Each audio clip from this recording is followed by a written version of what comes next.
సమీపంలో నాకు ఓ ఆలయం కట్టించి నన్ను కూడా భక్తులు దర్శిస్తారని గౌరవాన్ని కల్పించిన దేవా, మీకు ప్రణామాలు.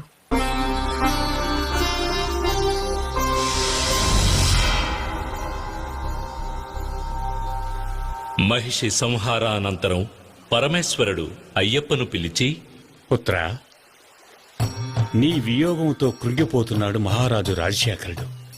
అతన్ని చేరుకుని ముక్తిని ప్రసాదించాలి. అలాగే నీలిమలలో శబరి అనే భక్తురాలు నీ దర్శనం కొరకు ఎదురుచూస్తోంది. ఆమెను అనుగ్రహించి మోక్షాన్ని ప్రసాదించడం నీ కర్తవ్యం. అలా చేస్తే ఆ భక్తురాలి గుర్తుగా ఆ కొండకు శబరిమల అనే పేరు వస్తుంది. అంతేకాదు, ఆ శబరిమల పైనే నీ ఆలయం నిర్మించబడుతుంది. ఆయుష్మాన్ భవ. మహిషముఖి దేహం నిర్జీవంగా ఉన్నప్పటికీ కొండలా పెరిగింది. అలాగే వదిలేస్తే సూర్య చంద్రాదులను కూడా కప్పివేస్తుంది అనిపించడం వల్ల అయ్యప్ప మహిషముఖి శరీరాన్ని పాతాళానికి తోసి రాళ్లతో కప్పివేశాడు.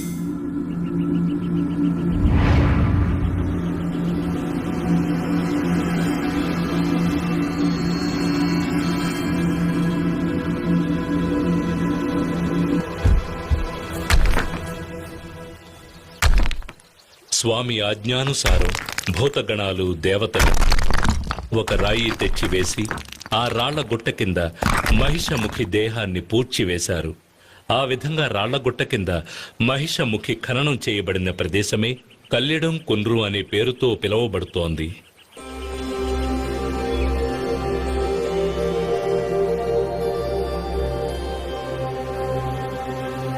దేవేంద్ర, ఈ సంహారం గావించిన నాకు ఇంకొక కర్తవ్యం ఉన్నది. నా తల్లి విపరీతమైన తలనొప్పితో బాధపడుతూ ఉన్నారు. దానిని పోగొట్టే పులిపాలు కొరకే నేనిక్కడికి వచ్చాను.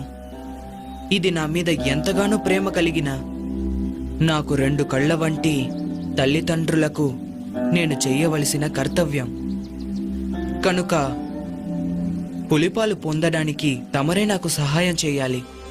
తప్పకుండా. ఆదిదేవుడు ఈశ్వరుని ఆన ప్రకారం నేను ఆడపులిగా మారి తమకు పాలు ఇచ్చేదను. కాని మీరు ఈ పాత్రని తీసుకువెళ్లి మహారాణికిచ్చి, ఇదిగో తల్లి పులిపాలు, మీ తలనొప్పి కొరకు దీనితో మందు తయారు చేయించండి అని చెబితే వారు నమ్మాలి కదా.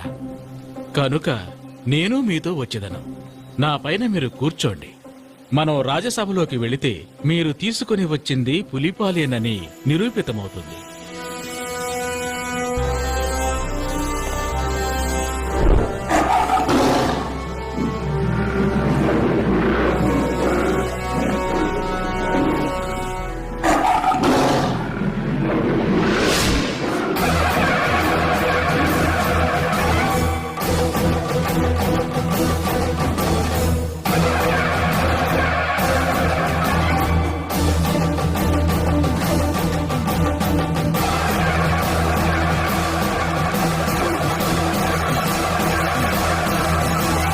మహిషిముఖిని వధించి మణికంఠ స్వామపుడు పులినెక్కి వచ్చేను చూడు.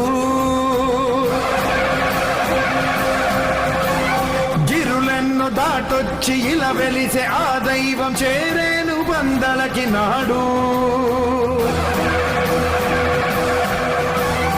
ఊరుల్ని, ఏరుల్ని, అడవుల్ని, కోటల్ని దాటేసి వస్తున్నాడు అయ్యప్ప.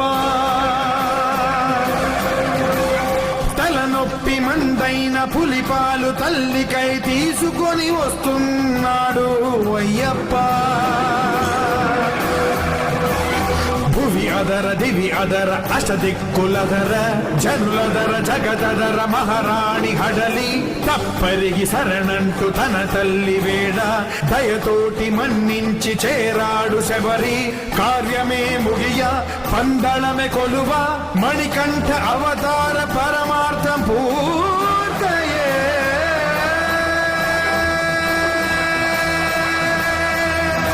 వీరాధివీరుడు పులిని వాహనంగా చేసుకుని మిగిలిన పులులన్నీ వెంటరాగా పందళ రాజ్యాన్ని చేరుకున్నాడు.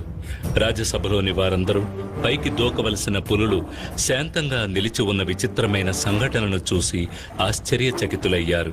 పులిపాల కొరకు వెళ్లిన అయ్యప్ప తిరిగి రాడని ప్రగాఢ విశ్వాసంతో ఉన్న మహామంత్రి దిగ్భ్రాంతికి లోనయ్యాడు. రాజశేఖర మహారాజు 2 చేతులు జోడించి నమస్కరించాడు. ఆయన కళ్లల్లో ఆనంద బాష్పాలు ఉప్పొంగాయి. తండ్రి, తల్లిగారి తలనొప్పి కొరకు ఇదిగో తీసుకొచ్చాను పులిపాలు. ఈ పాలు సరిపోవని వైద్యులు చెప్పినట్లయితే ఎంత కావాలన్నా తీసుకోవడానికి ఇదిగో ఈ పులులన్నీ నాతో వచ్చాయి.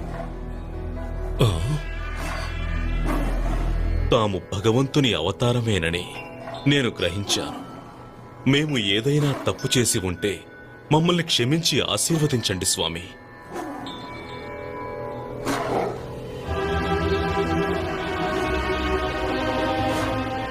మహారాణి, నీ తలనొప్పిని పోగొట్టేందుకు పులిపాలతో వచ్చిన మన మణికంఠుణ్ణి చూడు. లాలించిన తల్లి ప్రేమకు పాలొసగిన తనయుడా స్వామి.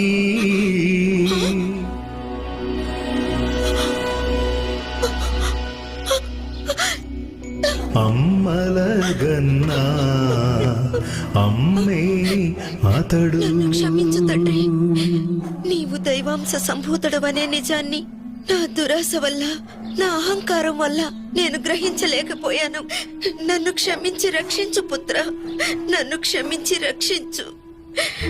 తల్లి, తాము నాకు నమస్కరించడమా? జన్మనివ్వకపోయినా నన్ను పెంచి పెద్ద చేసిన ప్రియమైన తల్లి మీరు. నా అవతార లక్ష్య సాధనకు నాకు సహాయం చేసిన వారు. ఇటువంటి సందర్భం కోసం నన్ను 12 సంవత్సరాలు పెంచిన మీ ప్రేమకి, ఆప్యాయతకి నేను ఏ విధంగా రుణం తీర్చుకోగలను? నాకు జీవితాన్నిచ్చిన దేవత కదా మీరు. సరే అయ్యప్ప, నీ అవతార లక్ష్యం ముగిసింది కదా, ఇక మా దగ్గరే ఉండిపోకూడదా? లేదమ్మా, ఈ అవతారంలో నేను నెరవేర్చవలసిన కర్తవ్యం ఇంకొకటి కూడా ఉన్నది. అది కలియుగంలో ప్రజల్ని సన్మార్గంలో నడిపించవలసిన ముఖ్య కర్తవ్యం. నాకంటూ ఒక స్థానాన్ని ఏర్పరచుకుని నేనక్కడే ఉండి భక్తులను అనుగ్రహించదలిచాను. తండ్రి, మీ రాజ్యంలోని ఏదో ఒక ప్రాంతంలో కొంత చోటివ్వండి. నేను అక్కడే ఉండి ప్రజల కష్టాలు తీరుస్తాను. నాయనా, తమకు ఎంత చోటు కావాలో, ఎక్కడ కావాలో తీసుకోండి.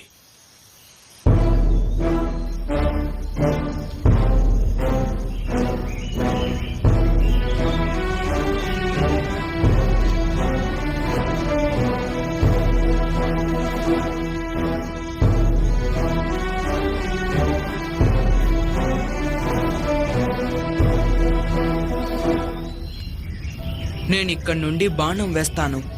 ఆ బాణం ఎక్కడికి వెళ్ళి పడుతుందో ఆ చోటే నాకు కావాలి. అక్కడ నా కోసం ఆలయాన్ని కట్టించండి.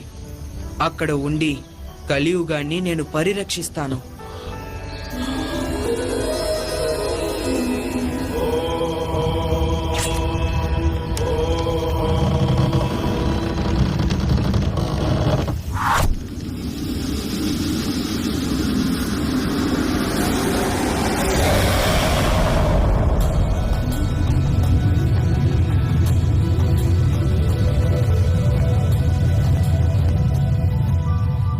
బాణం పడిన చోటే శబరిమల. ఈ శబరిమలపైనే ఈనాటికి కలియుగ ప్రత్యక్ష దైవంగా, కరుణామూర్తిగా కొలువున్నాడు శబరిమల అయ్యప్ప.